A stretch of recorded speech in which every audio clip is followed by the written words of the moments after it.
రేణుకమ్మ నాయకత్వం వర్ధిల్లాలి. జై బీసీ, జై బీసీ.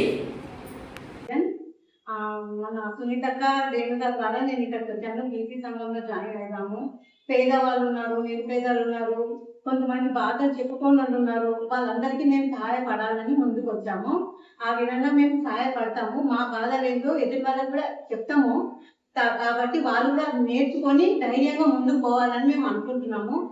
సురేష్ దగ్గరికి వచ్చిన మేము కలిసి మా ధైర్యాన్ని, మా పోరాటాన్ని మా బీసీలో కలిసి ఉండడానికి మేము వచ్చాము. అన్నగారి తరఫు నుంచి రేఖ గారు, సునీతక్క గారు చెప్పారు బీసీలు జైలయ్యమని. ఎవరైతే అక్రమాలు అరికట్టడానికి ముందుకు తీసుకొస్తున్నామని సునీతక్క గారు చెప్పారు. వాళ్ళు ఎన్నంట ఉంటామని సురేష్ అన్న గురించి కూడా చెప్పారు. అన్నగారు మాకు ఈ అవకాశం ఇచ్చినందుకు, ఈ బీసీలు జైలు చేసుకున్నందుకు మాకు చాలా సంతోషంగా ఉంది.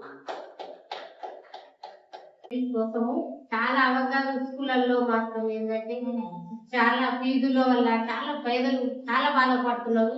తల్లిదండ్రులు చాలా కష్టపడుతున్నారు అని పిల్లలు మాత్రం వాల్యూ పెట్టలేరు. కానీ ప్రిన్సిపల్స్ సరిగా లేరు. ప్రతి స్కూళ్ళలో ఇదే ప్రాబ్లం, ప్రతి కాలేజీలలో ఇదే ప్రాబ్లం అవుతుంది.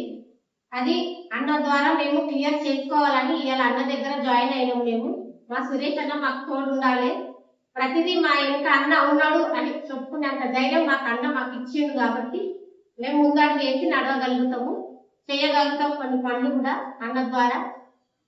చాలా సంతోషం అన్న. థ్యాంక్స్ అన్న.